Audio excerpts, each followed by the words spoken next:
Ya, assalamualaikum warahmatullahi wabarakatuh. Hai teman, nama aku Gumi dan selamat datang di episode Mes Tutorial ya.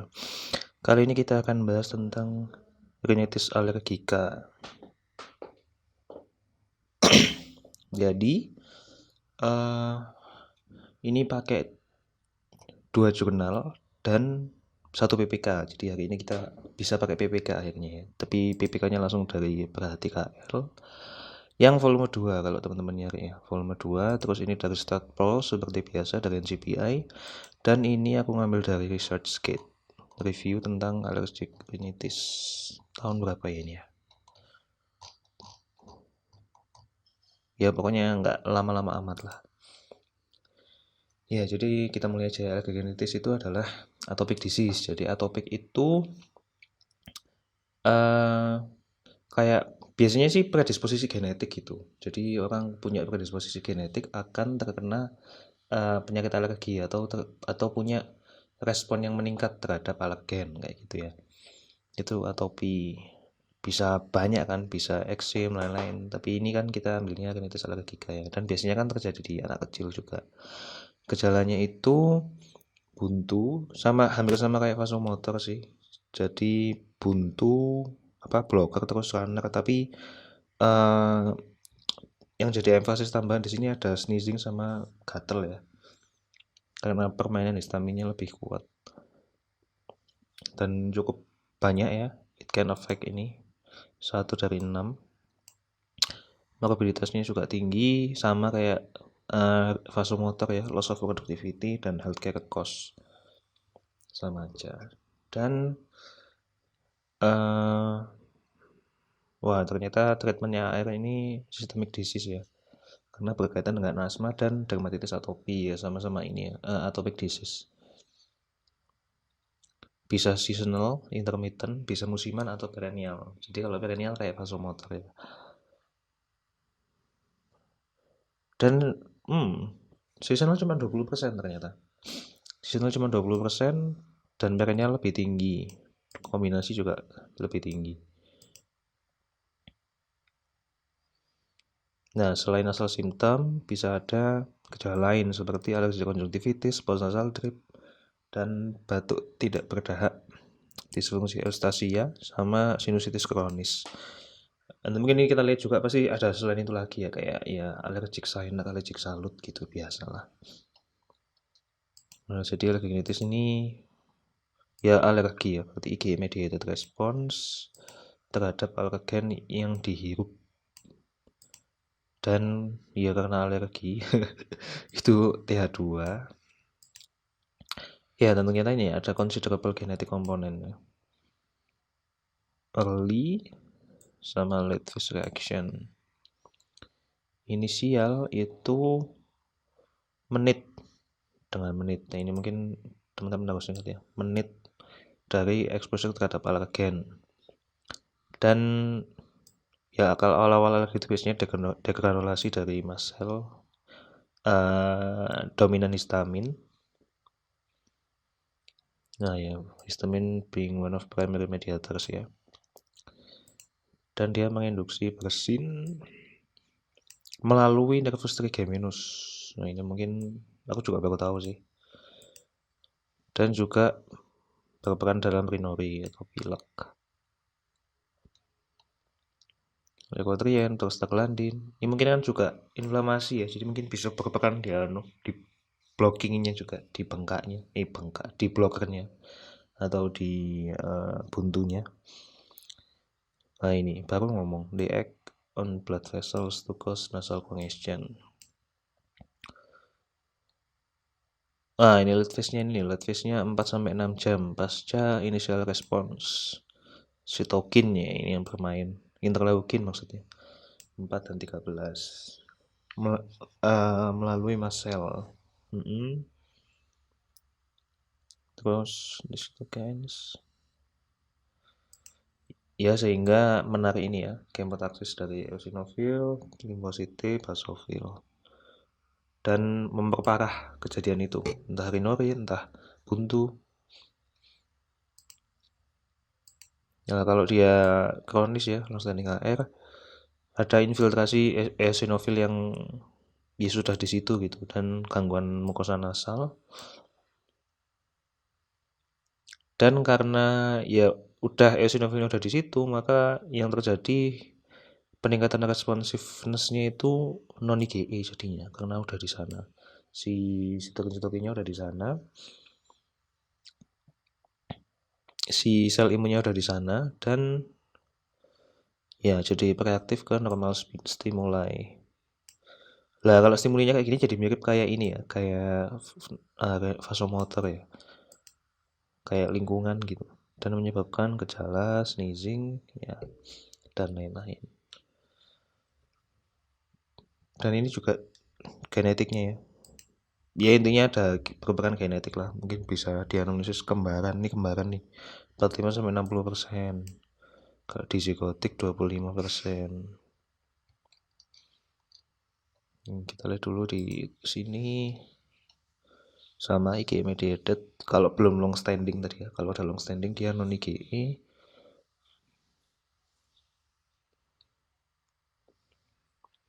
Ya, dia juga mempengaruhi social life, produktivitas kerja maupun sekolah.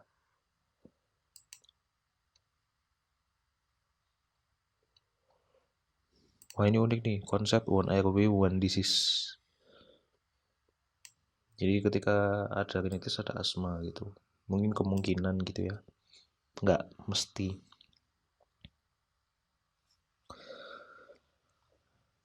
Nah, ini ada langsung langsung dikasih klasifikasi dari AR ya.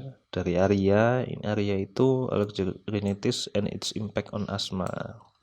Itu ada intermittent kurang dari 4 hari seminggu atau kurang dari 4 minggu, kurang dari sama dengan. Terus kalau persisten lebih dari 4 hari dalam seminggu atau lebih dari 4 minggu. Terus kalau mild itu dia ya tidak mengganggu lah intinya. Kalau moderate severe dia mengganggu satu dari di bawah ini, mau tidur, daily activities, kerja atau sekolah, maupun yang mengganggu lah, troublesome. Etiologinya ini tadi sampai mana? Tadi epidemiologi. Oh iya, apa? Etiologinya ini alergen pasti. Yang pertama alergen yang paling tinggi.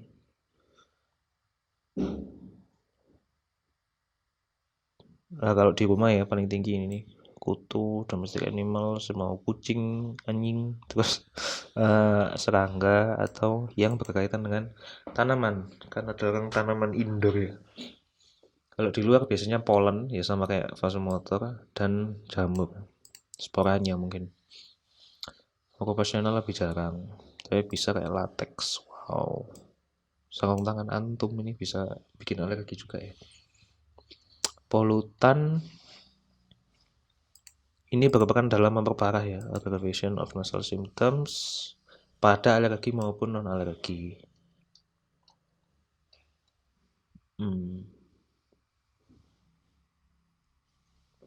Ya kalau di jurnal ini disebutnya polutan ya. Kalau yang tadi kan ya udah etiologi gitu. Tapi pada long standing AR ya. Kalau di sini dia disebutnya polutan dan berperan dalam memperparah. Oh, NSAID ada yang juga nih. NSAID commonly induced rhinitis and asthma. Jadi hati-hati tentang NSAID ya. Selain lambung, masih banyak efek samping lain seperti semua obat. Terus inhalasi rhinitis.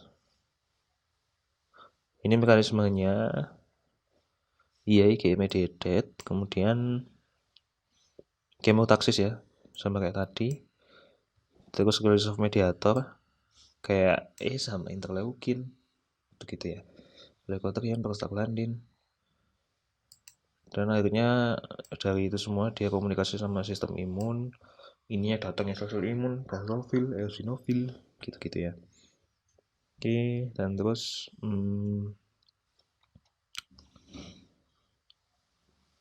ya hiperaktivitas nasal yang non spesifik itu sama kayak long standing AR tadi. Increase nasal response to normal stimuli ya. Sama kayak long standing AR tadi.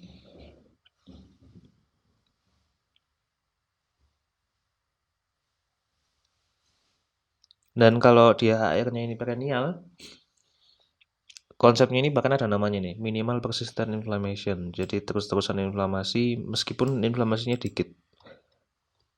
Tapi ya karena namanya respirasi ya, cukup mengganggu meskipun sedikit. Terutama berkaitan dengan dua gejala yang mengganggu produktivitas ya, sangat mengganggu, yaitu blocker dan juga runner. Komorbiditasnya nanti kalau di PPK ini, lah ini sebenarnya yang sering kita nggak nyadar itu dari ICD sendiri tuh kita udah bisa apa ya, kayak dari namanya ICD pun itu membantu kita diagnosis gitu loh. Kayak hepatitisnya kira-kira karena apa ya? Oh, bisa aja karena polen ya. Berarti kutanya di anamnesis deh gitu. Bisa aja karena makanan ya, kutanya di anamnesis deh. Nah, bisa harusnya dari klasifikasi nama ICD pun itu sudah bisa membantu kita buat diagnosis gitu. Ya kalau menurut PPK ya simptomatis. BTW diingat ini PPK perhati KL tapi yang volume 2. Yang volume 1 aku belum lihat. Mungkin beda lagi isinya. Belum berulang hitung terus sumbat sama ya. Freezing, blocking, running, dan juga hitung gatal. Pruritus.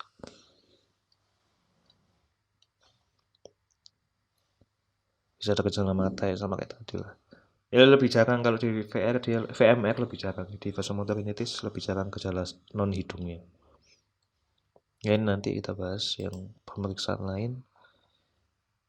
Epidemiologinya ini yang penting mungkin di usia aja ya. 14,6% di usia 13 sampai 14, 8,5% di 6 sampai 7. Di Delta tapi juga ada ya.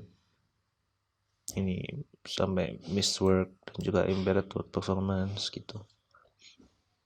Nah ini nih mungkin yang bisa jadi anamnesis juga ya. Faktor resikonya adalah riwayat keluarga akan atopi laki-laki. Kayaknya aku kena deh. Terus exposure ya atau paparan terhadap alergen apapun lah, nggak usah spesifik IgE. Terus serum IgE ini ya mungkin nggak tahu ya, di Indonesia kan nggak langsung dicek juga ya. Pasti kalau bisa dari klinis dulu. Tapi sebelum ini ya, jadi serum IgE-nya lebih dari 100 tapi sebelum umur 6. Nih, ini teman-teman kalau mau screenshot dulu nih. Sebelum umur 6 ya. Penting. Dan nah ini sosioekonomik status yang lebih tinggi. Ini aku pernah baca ini sih di apa di mana ya? Kayaknya CBI deh. Jadi teori hygiene teori gitu. Apa sains direct gitu. Jadi uh, kalau nggak salah tuh kaitannya sama TH2 gitu, hygiene teori itu. Jadi karena exposure pas kecil tuh paparan terhadap uh, hal yang bisa mengaktifkan imunitas terutama terkait dengan TH2 itu rendah. Makanya jadinya dia itu uh, mengalami kayak hiperaktivitas. Aku lupa detailnya gimana sih. Tapi intinya memang ada gitu hygiene theory itu di sumber yang terpercaya ya, dan bukan kayak blogspot atau Wikipedia aja. Dan ini sih penerapannya di sini higher socioeconomic status. Tapi kok saya tidak kan gitu kan, masalahnya kan begitu ya. Hmm. Nah tapi ini dua jurnal kayak bertentangan gitu, between pollution and developmental of air, no significant correlation. Tapi di sini tadi bilang polutan itu penting ya. Ya, kan ini kan dibilang ada evaluated the link ya, recent studies evaluated the link. Jadi mungkin bisa saja penting, tapi tidak signifikan. Hmm. Nah ini pada pertanian ya, farm effect. Ya mungkin efeknya sama pollen gitu-gitu, plant products. Epidemiologi di sini udah dibahas sih, udah. Terus anamnesis dan fisiknya itu, terutama di anamnesis ya, ini thorough and detailed history, dan fokus ke gejala, berapa lama, frekuensi, paparan, faktor observasi. Kayak tadi kan barusan ku bacain ini ya, faktor resikonya. Jadi itu bisa menjadi pertanyaan.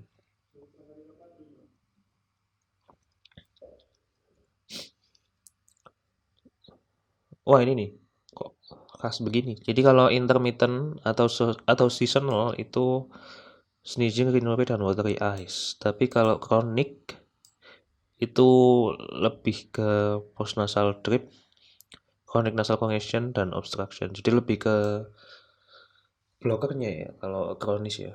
Rekan-rekannya ya ada sih postnasal drip. Tapi kalau yang intermittent atau seasonal itu cenderung gejala-gejala yang kaitannya sama histamin lebih kuat. Kayak sneezing.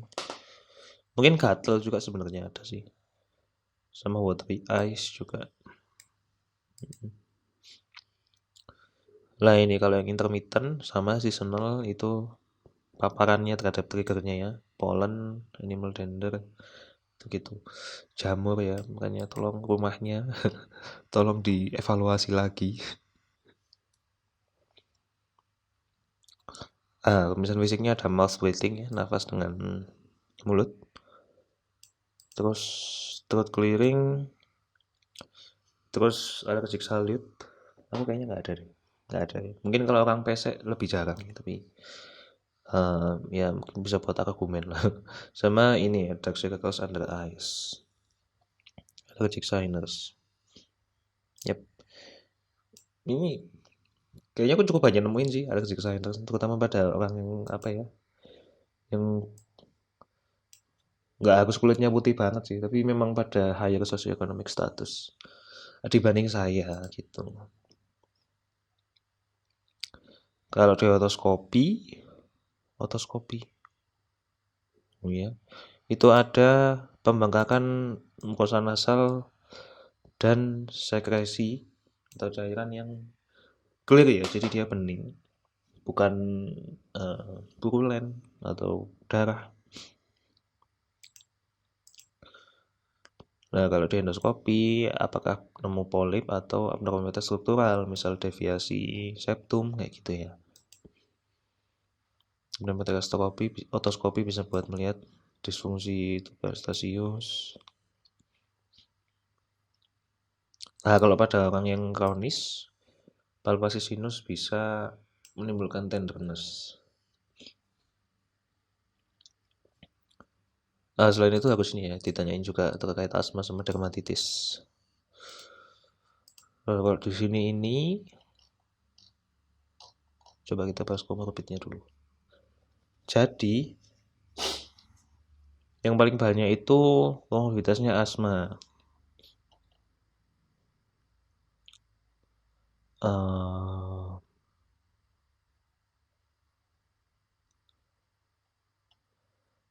Ini since bronchial challenge leads to nasal inflammation and nasal challenge leads to bronchial inflammations.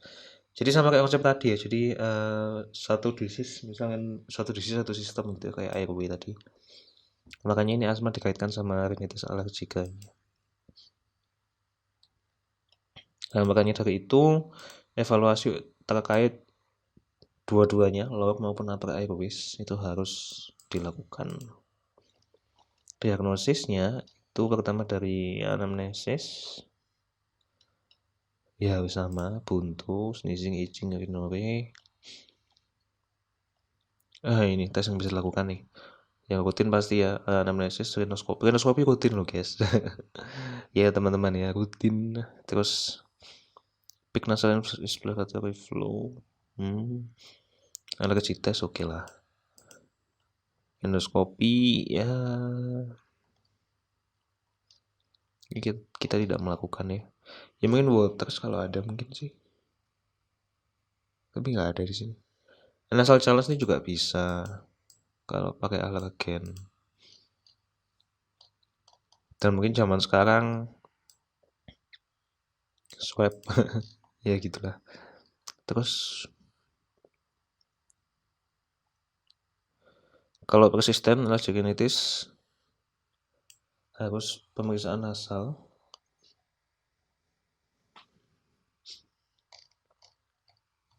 Kalau ada alatnya juga sih, tapi kayaknya nggak ada deh. Diagnostiknya skin break, IgE, challenge, imagingnya nggak penting sih ini berarti.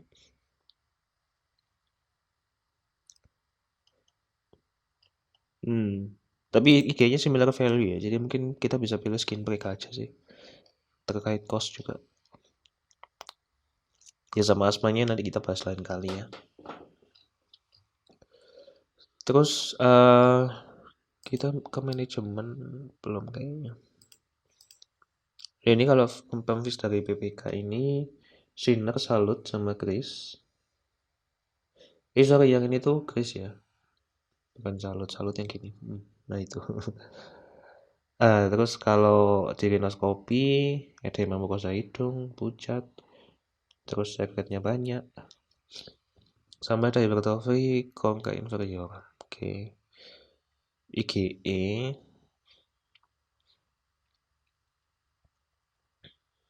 Nih tapi kalau eosinofil di sekret ya, nggak esensial ya. Masuk endoskopi. Jadi kayaknya buat kita nggak deh, buat dokter umum nggak kayaknya. Terus skin break. Kriterianya ini ya, sesuai dengan analisis, pemvis dan penunjang. Terus kalau di evaluationnya kalau di jurnal ini itu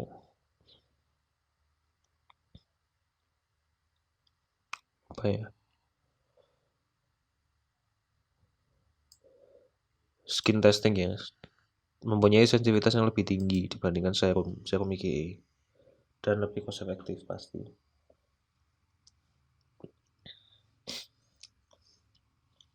Ini tapi ada kontraindikasi ya. Kontraindikasi skin break itu asma yang severe, CVD yang unstable, hamil, dan lagi pakai BB. Oke, terus pakai olol-olol ya. Nah, terus harus dilihat juga apakah dia lagi pakai ginian nih, lagi pakai antihistamin, TCA, anti IgE monoclonal antibody. Ini kayaknya nggak mungkin sih. Pokoknya ini ya TCA, misalkan pasien habis skripsi gigi ada depresi misalnya kayak gitu. Sama antihistaminnya ya dicek aja dia spesifik H1 apa H2 gitu. Radiologi tidak direkomendasikan. Terus treatment manajemennya avoidance of trigger pasti ya, sama kayak VMR juga sama, vasomotor. Ya menghindari terutama ini nih, kutu, tender, pokoknya pertanian, perkebunan, pertanian, peternakan, dan rumahnya harus dibersihin.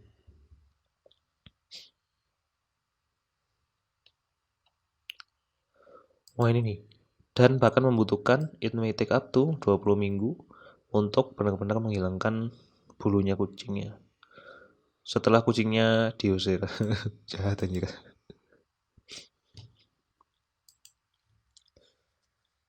Bisa pakai ini nih, allergen impermeable bedding cover ya. Jadi spraynya itu anti alergi gitu. Repot sekali. Nah, dan kalau memang kaitannya sama mites atau bulu hewan, ini dicuci di air panas.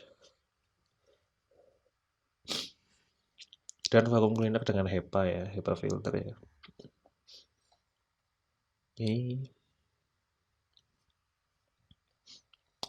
Farmakologinya antihistamin, steroid intranasal, mirip ya sama kayak PMR. LTRA ini nggak ada nih, sama imunoterapi.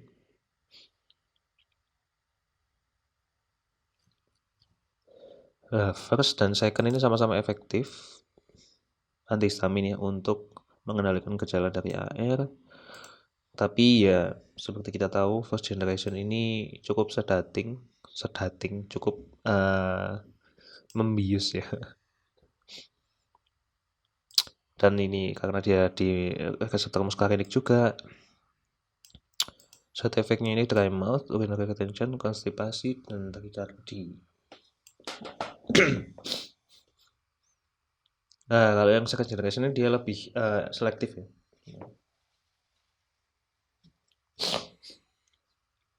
Dia lebih selektif, lebih ke H1. Kalau tadi kan yang jadi kontraindikasi, bukan kontraindikasi, yang kemungkinan berpengaruh itu kan yang H2 ya, yang berpengaruh sama skin break ya. Ini kalau dia second generation lebih ke H1, tapi bukan berarti dia tidak memblok H2, terus less sedating dan half-life-nya lebih tinggi. Jadi ini bisa apa ya? Kayaknya cetirizine kan second generation ya. Kayak cetirizine biasanya cuma 1 sampai 2 kali sehari ya, satu tablet gitu.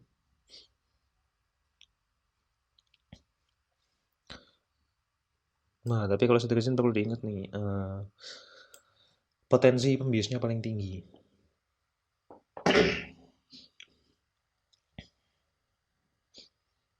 Kalau terkait sama efikasi, nggak ada satu agen yang lebih direkomendasikan daripada yang lain ya. Jadi satu sama lainnya sama. Cuman ini kayaknya Vexo ini paling aman ya. Paling tidak sedatif ya. Tapi harganya kurang tahu ya. Terus sama kayak VMR kemarin. Kalau VMR kemarin langsung bahasnya intranasal sih. Nanti sampainya lebih ke intranasal, tapi kita nggak pernah dengar kayaknya. Aku nggak pernah dengar sih Azelastine gitu-gitu. Tapi mereka ini second line therapy of AR. Jadi mungkin dia juga direkomendasikan yang oral juga karena ini sih mungkin karena dia kan alergogenitis ini dikonsider sebagai disease sistemik juga ya.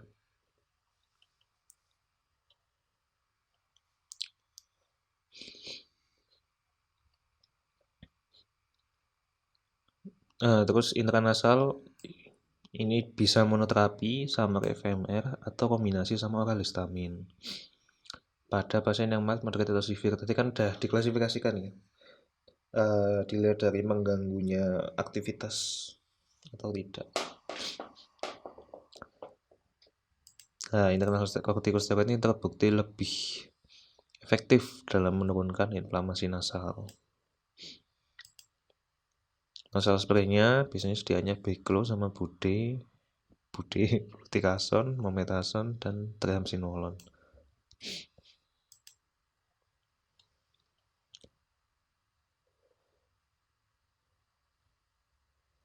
Harus digunakan reguler, rutin, dan peak efeknya bisa beberapa hari. Jadi nggak langsung dipakai langsung peak efek, tapi butuh beberapa kali, makanya penggunaannya reguler.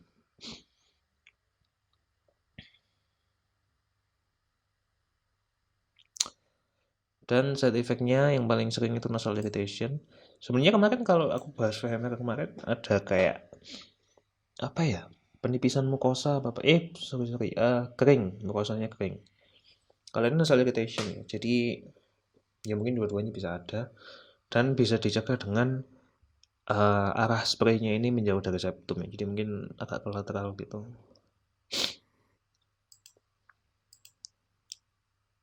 Lokal dan injectable juga bisa, tapi tidak direkomendasikan karena efeknya sistemik dan side effect-nya banyak. LTRA yang lukas-lukas ini, cuman kayaknya enggak sih. Dekongestan bisa, PDE, tapi enggak extended daily use ya, karena side effect-nya ya kayak kemarin ya. Kemarin tuh kayak apa aja ya? Tekannya sama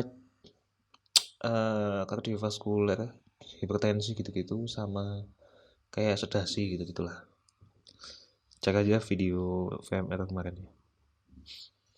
Nah, terus ada silometazoline, dekongestan yang intranasal,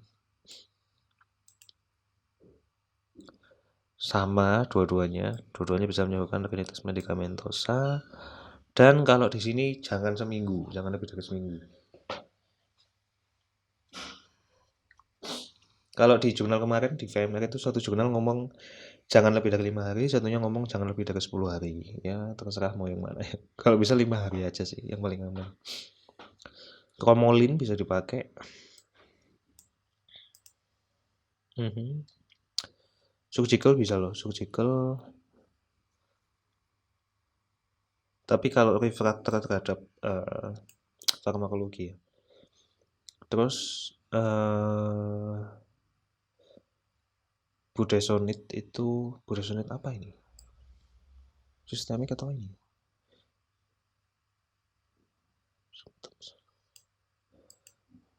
Pokoknya kalau steroid budesonide ya yang paling aman untuk hamil. Terus monoclonal antibody nggak usah sih. Kita cek yang ini sama allergen avoidance. Apa ini? Nah ini drug effect pada gejalanya ya. Kalau plus paling banyak ya. Ini H1 antihistamin.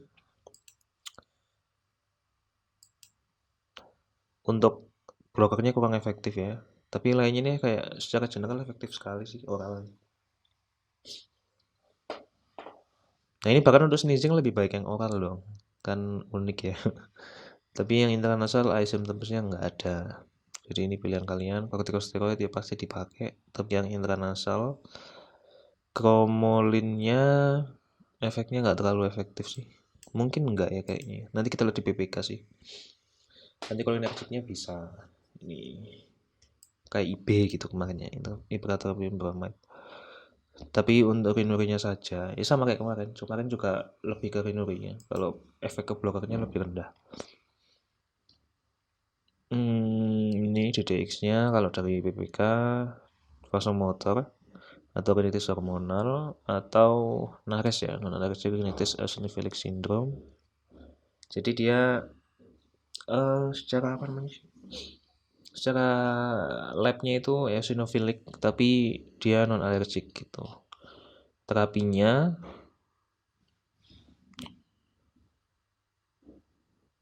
24 minggu 2-4 minggu sorry guys 2-4 minggu terus dievaluasi ulang kalau ada perbaikan diteruskan 1 bulan yang direkomendasikan antihistamin generasi kedua terus bisa dikasih dekongestan terus anticholinergic intranasal IB atau kortikosteroid sistemik intinya antihistamin gitu oral dan intranasalnya kortikosteroid terus penghindaran alergen kontrol lingkungan terutama terkait sama polutan tadi dan alergennya terus imunoterapi mungkin ini paparan terhadap alergennya ya, kayak di paparan repetitif gitu mungkin kalau tadi di sana tadi belum sih belum kita lihat sih edukasinya ini kemungkinan ada komorbid sama tindakan bedah ya kalau memang parah banget sampai ada septum deviasi gitu-gitu. DDX-nya ini lebih banyak ya. Kalau di sini ada vasomotor rhinitis infectious, CSF leak juga bisa. Wow. Jadi bisa bocor ya, bocor ke fumnasi. Tapi ini ciri-cirinya ini nih. Kalau dia clear rhinitis tapi refraktor ya terhadap treatment ya. Ini mungkin kaitannya nanti ke surgery jadinya. Terus nares ini nih infiltrasi eosinofil ke mukosa hidung tanpa alergen. Terus chemical, terus rhinitis of pregnancy hormonal kayak kemarin progesteron ya yang diduga menyebabkan hal itu. Terus drug induce-nya NSAID pasti. Asal dekongestannya Erythema medicamentosa tadi ya. Terus autoimun granulomatous dan vaskulitik. Ada polyangitis sama sarkoidosis. Oke. Ini apa nih? Pertinent studies in ongoing trials. Anti H3H4 histamin. Ya intinya masih ini trial ya, jangan kita pakai buat guideline dulu. Prognosisnya picks up in adolescence. Jadi pada saat remaja ini paling puncak. Ya aku masih remaja sih, Mas. Dan makin lama menurun ya. Makin lama menurun dengan meningkatnya umur semakin tua.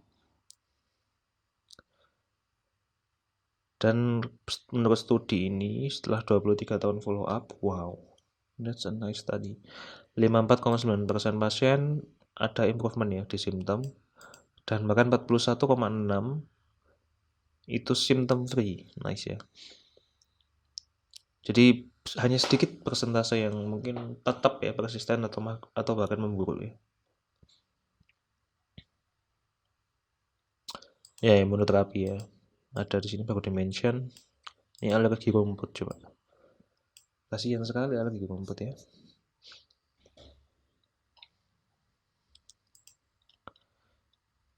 Dan sekalian komplikasi mungkin ya. Komplikasinya rhinosinusitis kronis. Terus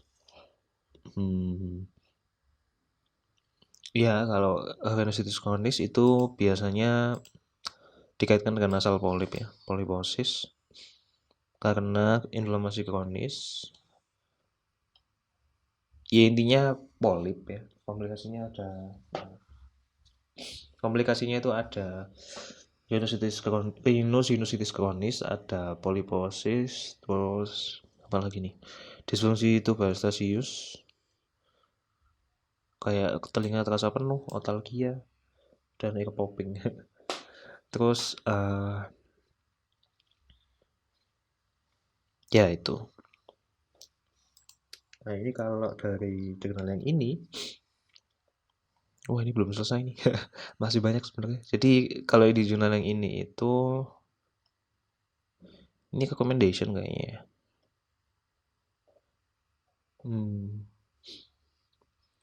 Ini semuanya baik kecuali allergen avoidance itu D ya, maksudnya nggak terlalu efektif. Ya mungkin karena nggak bisa di avoid juga sih. Harusnya sih bagus sih logikanya.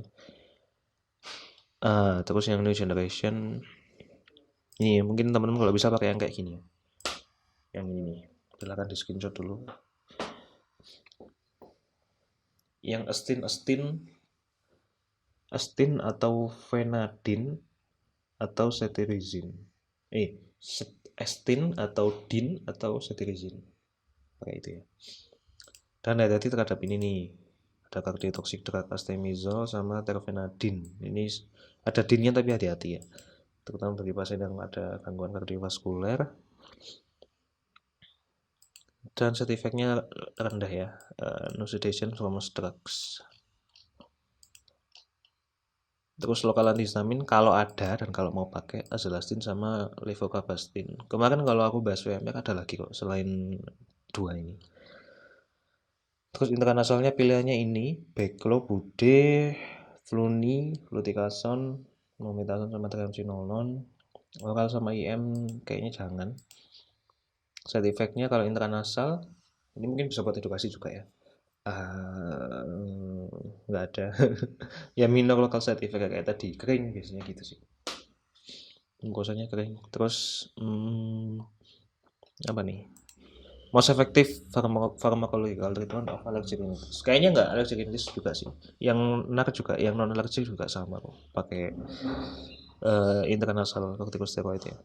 Kalau mau pakai dekongestan ini, tapi ingat ada batas waktunya. Entah 5, entah 7, entah 10, terserah kalian pakai yang mana. Side effect-nya ini hipertensi, palpitasi, restlessness, agitation, dan lain-lainnya. Tirotoksikosis, exacerbasi juga bisa. Ya ini harus diperhatikan lebih lanjut terkait pasien dengan heart disease kalau mau pakai oral dekongestan. Antikolinesinya ya kayak aku bilang tadi IB ya, ipratropium. Terutama pakai yang lokal, yang intranasal. Terus imunoterapinya pakai SID ya, subkutan. Atau nasal sublingual juga bisa. Ya intinya kayak apa namanya? Repetisi terhadap alergennya itu. Jadi dosisnya ini 5-20 mikrogram alergennya, terutama yang mayor kayak pollen, dust mites gitu. Bisa dipilih mau subkutan, mau nasal, sublingual, terserah kalian. Terus kalau surgery, nggak dijelasin sih. Surgery intinya kalau ada komplikasi atau biasanya kalau ada ini nih refraktor terhadap farmakologi atau nggak respon.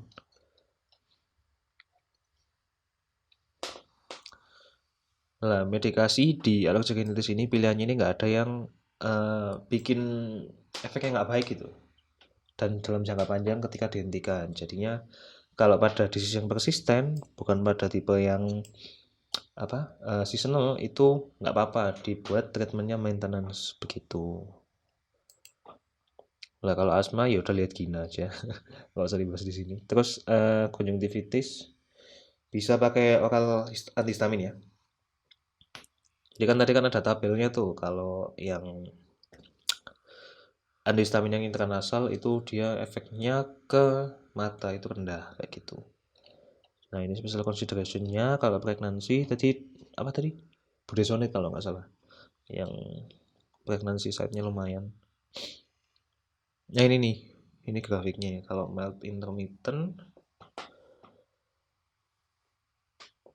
itu pakai oral atau lokal non sedatif antihistamin, oral atau topikal nasal decongestant, terus avoidance alergen sama iritan. Oh berarti kalau mild intermittent ini kalian screenshot ya, wajib di screenshot nih.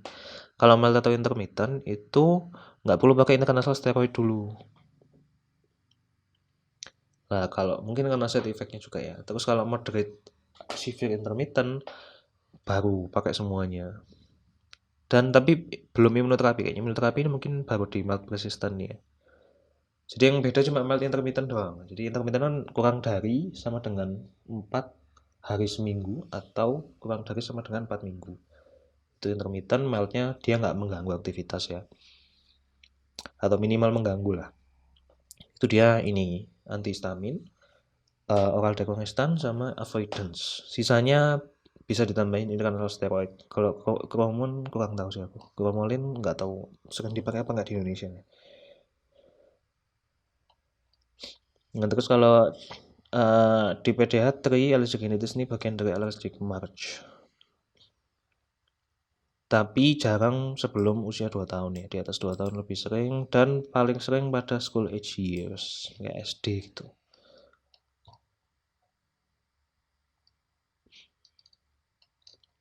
Terus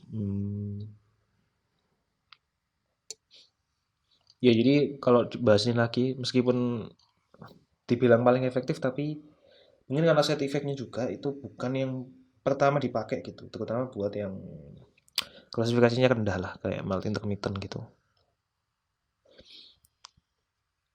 Kalau terkait sama aging itu rhinitis persisten apa ya dipindah mindsetnya dipindah jangan mengarahnya ke allergic rhinitis gitu kalau pada orang yang tua mungkin penyebab lain biasanya dan rinuri ya emang bisa pakai anticholinergic sih. Ini nih mungkin orangnya itu kakek neneknya tuh pakai ini nih, silakan di screenshot juga.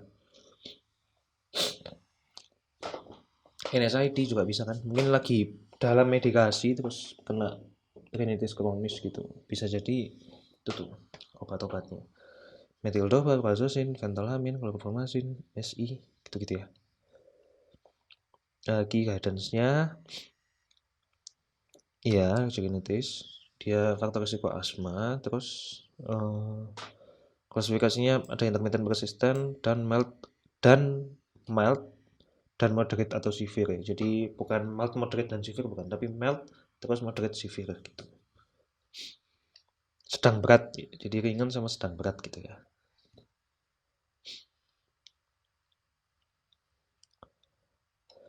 Kalau bisa treatmentnya ini allergen avoidance, farmako sama imun.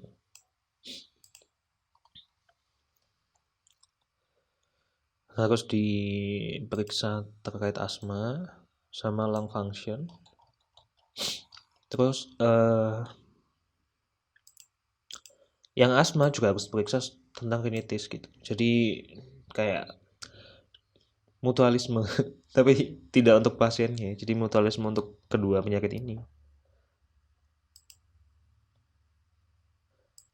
Sama ini ya, pada developing countries ya, mungkin kayak terutama soal cost kayak surgical, terus kemudian obat-obat kayak Xavier Lucas gitu, anti Lucas tuh coba dipikirkan kembali untuk pada negara berkembang ya. Iya kalau ini udah sih. Kalau yang PPK ini juga udah, imunoterapi edukasi ya mirip sih sebenarnya. Tapi kalau PPK ini sangat disimplifikasi dan spesifik ke negara kita. Kalau di PPK ini intinya antihistamin oral generasi kedua dan kortikosteroid intranasal begitu.